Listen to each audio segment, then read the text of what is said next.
Hello students, अब हम particular integral उस कंडीशंस में निकालेंगे जब हमारा आरएचएस एक्सपोनेंशियल फंक्शन हो, that is E power A x हो इस तरह का, ई पावर एम एक्स हो इस तरह का, या जब हमारा आरएचएस ट्रिग्नोमेट्रिकल फंक्शन हो, that is sine A x cos A x इस तरह का हो, या जब हमारा आरएचएस पॉलिनोमियल हो। तीन स्थिति का हम आज पार्टिकुलर इंटीग्रल आपको बताने जा रहे हैं। तो पहली कंडीशन हम बता रहे हैं जब आरएचएस क्यू हमारा e की पावर ax हो तब हमारा पार्टिकुलर इंटीग्रल क्या होता है।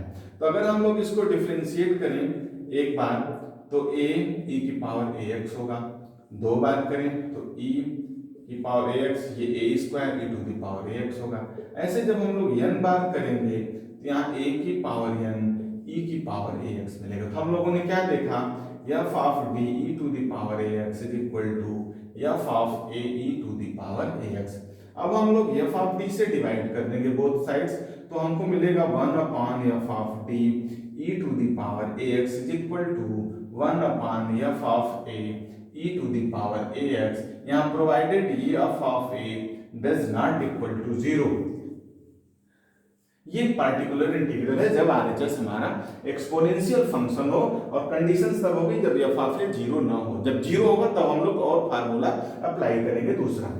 फिर हम बताते हैं कि जब आरएचएस हमारा ट्रिग्नोमेट्रिकल फंक्शन हो, मींस sin ax हो या cos ax हो, तब क्या करेंगे। तो हम लोग स्टूडेंट्स इसको हम लोग ये सक्सेसिव डिफरेंशिएशन इस्तेमाल कर nth डेरिवेटिव, तो ये चीज आप प्रीवियस क्लास में पढ़े हैं। d ऑफ sin ax हमारा होगा a cos ax, d square sin ax हमारा होगा minus a square sin ax होगा, d क्यूब sin ax हमारा होगा माइनस ए क्यूब कॉस ax होगा, d पावर 4 sin ax हमारा होगा माइनस ए स्क्वायर, इसका स्क्वायर sin ax होगा। तो ध्यान से देखें अगर हम, तो d स्क्वायर और n sin ax जो हमारा होगा वो minus A square whole to the power n और sin ax होगा। तो हम लोग यहाँ से 1 upon f of d square sin ax की वैल्यू लिखते हैं 1 upon f of minus A square sine A X, provided f of minus A square does not equal to 0। ये याद होना चाहिए। यहाँ एक चीज विशेष हम लोगों ने देखा कि डी स्क्वायर के प्लेस पे हम लोग माइनस ए स्क्वायर रखेंगे, न कि माइनस ए का होल स्क्वायर। ये गलत है। डी पावर 4 पे माइनस ए स्क्वायर का स्क्वायर रखेंगे तो ए पावर 4 हो जाएगा, लेकिन डी स्क्वायर की जगह हम लोग माइनस ए स्क्वायर रखते हैं। तीसरी कंडीशन है स्टूडेंट्स, जब जो है आरएचएस हमारा पॉलिनोमियल हो। तो जब आरएचएस पॉलिनोमियल हो तो उसके लिए हम लोग बायनोमियल एक्सपेंशन यूज करते हैं। 1 प्लस एक्स की पावर m, 1 प्लस एक्स की पावर n, 1 प्लस एक्स की पावर माइनस n, या 1 माइनस एक्स की पावर n, या 1 माइनस एक्स की होल पावर माइनस n। तो इस तरह के एक्सपेंशन से हम लोग स्टूडेंट उसको फाइंड करते हैं। हाँ, वहां एक चीज थोड़ा ध्यान देनी होती है, क्योंकि क्यू हमारा पॉलिनोमियल है तो इनके एक्सपेंशन में d की पावर इंक्रीज होती है। तो x की जो पॉलिनोमियल है, जो वेरिएबल होगा q, उसमें जो पॉलिनोमियल है उसकी जो मैक्सिमम डिग्री होगी d की पावर उतने ही टर्म तक हम लोग एक्सपेंड करते हैं। जैसे मान लिया हमने कि q जो है वो x की पावर m दिया है, और हमको अगर निकालना हो 1 upon f of d x to the power m, तो इसको हम लोग f of d whole to the power minus m और x to the power m ऐसे इवेलुएट करते हैं।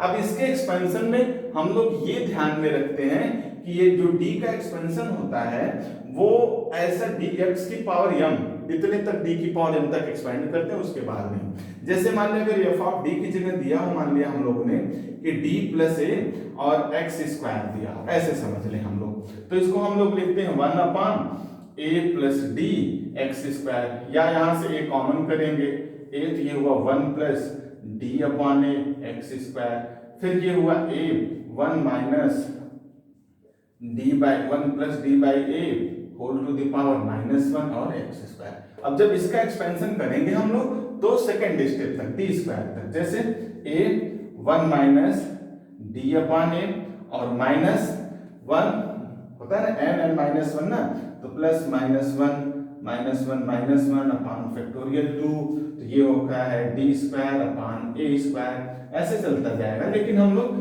2 ही तक लिखेंगे क्योंकि पावर इंक्रीज होगी और यहाँ x की पावर 2 है, तो बाकी जैसे dn x to the power n factorial n होता है, तो वैसे अगर dn+1 एक बार अगर हम लोग ज्यादा डिफरेंशिएट करेंगे तो ये 0 हो जाएगा। तो वही चीज है, जब हम d² तक लेंगे तो फैक्टोरियल तो 2 होगा, लेकिन इसके बाद जब हम लोग लिखेंगे तो डिफरेंशिएशन उसका 0 हो जाएगा। d³ d4 d5 तो नहीं लिखते हैं उसको हम लोग। तो यहाँ से जो हमको मिला a 1 माइनस d बाई ये माइनस माइनस प्लस हो जाएगा, 2 से 2 कैंसिल, तो d² अपान a², ऐसे लिख लेंगे x²। अब ये अपडेट हो जाएगा तो देखेंगे a ये हुआ x² माइनस dx² का मतलब 2x अपान a, और ये फैक्टोरियल 2 होगा तो 2 अपान a²। तो ये हमारा पार्टिकुलर इंटीग्रल हो गया। इसमें बस ये ही बात आपको ध्यान में रखनी है, x की, इससे क्वेश्चन आपका आसान हो जाएगा कि x की पावर कितनी है मैक्सिमम, तो d के उतने ही पावर तक हम लोग एक्सपैंड करते हैं। ये विशेष यहाँ ध्यान देने की बात है कि जब हमारा पॉलिनोमियल हो, क्योंकि इसमें परेशानियां होती हैं कुछ स्टूडेंट्स को, तो वो कहते हैं सर आगे आपने क्यों नहीं एक्सपेंड किया। आगे अगर हम एक्सपेंड भी कर देंगे तो उसका जो डिफरेंशिएशन होगा वो 0 होगा, इसीलिए नहीं करते हैं। तो जहां तक d की जिस पावर तक हमको आवश्यकता होती है उसी पावर तक हम लोग एक्सपेंड करते हैं। अब हम स्टूडेंट्स कुछ क्वेश्चंस देखते हैं। जैसे हमने एक क्वेश्चन ले लिया, सपोज करिए कि यहाँ हमने एक क्वेश्चन लिया d² minus 3d plus 2y is equal to e to the power 5x। तो इसको सॉल्व करना है, ये इसको हम लोगों को सॉल्व करना है। तो सबसे पहले हम लोग ऑक्सिलरी इक्वेशन फाइंड करेंगे। तो ये m² minus 3m plus 2 equal to 0, इसको फैक्टराइज करेंगे तो ये -2, ये -1 इक्वल टू 0, या m is equal to 1 and 2। तो CF हमारा आ गया C1 e power x plus C2 e power 2x, ये हमारा CF हो गया। अब पार्टिकुलर इंटीग्रल हम लोग निकालेंगे तो देखेंगे यहाँ पे 1 अपान f ऑफ d हमारा क्या है, d² minus 3d plus 2 e की पावर 5x। तो f ऑफ a होता है, यहाँ 1 अपान 5 का square minus 3 into 5 plus 2 e की पावर 5x, ये हो गया 1 अपान 25 माइनस 15 प्लस 2 हो गया 25, ये 15 तो 10 होगा, और 10 प्लस 2 12 e की पावर 5x, ये हो गया 1 अपान 12 e की पावर 5x। तो जो हमारा कंप्लीट सोल्यूशन हुआ स्टूडेंट्स वो y इक्वल टू होता है CF प्लस PI। तो CF हमारा है C1 e की power x plus C2 e की पावर 2x प्लस 1/12 e की पावर 5x। ये जो है कंप्लीट सोल्यूशन हो गया। ये तो मैंने लिया जब RHS हमारा एक्सपोनेंशियल हो। अब हम लेते हैं जब RHS हमारा ट्रिग्नोमेट्रिकल फंक्शन हो, और एक हम फिर लेंगे उसके बाद जब RHS हमारा पॉलिनोमियल हो। तो पहले हम लेते हैं जब RHS हमारा ट्रिग्नोमेट्रिकल फंक्शन हो। एक क्वेश्चन हम इसका ले लेते हैं स्टूडेंट्स, यहाँ ध्यान देने की बात है।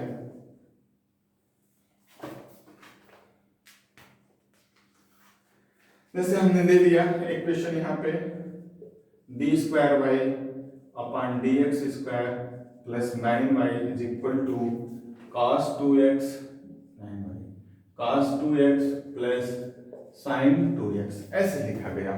तब हम लोग कैसे निकालेंगे? यहाँ से सबसे पहले हम लोग एक्सिलरी इक्वेशन निकालते हैं। एक्सिलरी इक्वेशन इसका होगा m² प्लस 9 इक्वल टू 0, या m is equal two plus minus 3i होगा। तो CF जो होगा C1 cos 3x plus C2 sin 3x, ये हमारा CF हो गया। अब हम लोग PI फाइंड करेंगे। PI फाइंड करेंगे तो यहाँ होगा 1 अपान d² प्लस 9 cos 2x और प्लस 1 अपान d² प्लस 9 sin 2x। अब ये फाफ माइनस a² होता है, a की जगह 2 है, तो माइनस a² की जगह -4 होगा। ये 1 अपान -4 प्लस 9 cos 2x प्लस 1 अपान -4 प्लस 9 sin 2x हो गया। ये हो गया 1 अपान 5 cos 2x और ये हो गया 1 अपान 5 sin 2x, ये PI हो गया।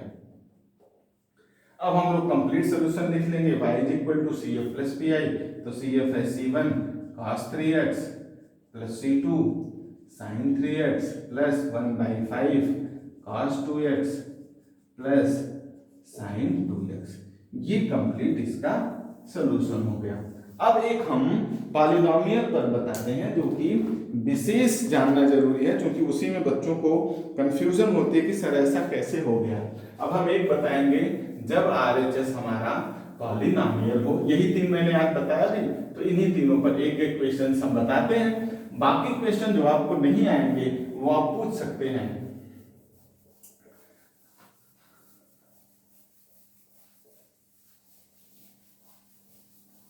अब हम एक क्वेश्चन लेते हैं स्टूडेंट्स कि d² y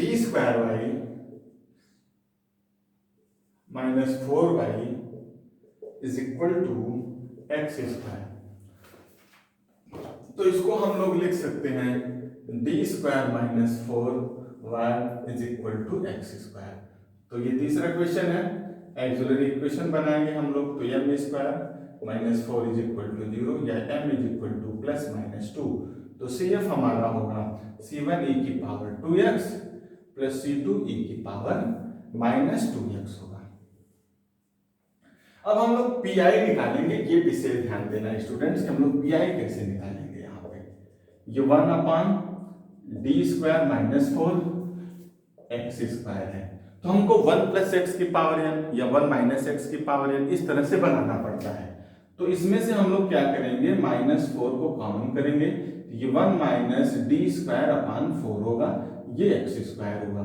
ये -1/4 1 - d²/4 की पावर -1 x²। अब यहाँ देखें ये x² है, पहले में तो d² आ जाएगा, लेकिन उसके बाद d⁻4 होगा तो नहीं लिखेंगे, इतना ही पर्याप्त है।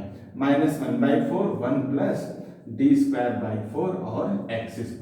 तो ये -1/4 ये x² और d² x² का फैक्टोरियल 2, तो 2/4।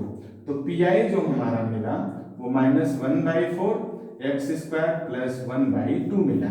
तो कंप्लीट जो सॉल्यूशन हुआ स्टूडेंट्स वो C1e⁻²x plus C2e⁻−2x -1/4 x² plus 1/2, ये कंप्लीट सॉल्यूशन हो गया। अब नेक्स्ट वीडियोस में हम आपको बताएंगे जब एक्सपोनेंशियल और पॉलिनोमियल का मल्टीपल हो, मतलब दो फंक्शन का प्रोडक्ट हो, तब हम कैसे पार्टिकुलर इंटीग्रल फाइंड करते हैं।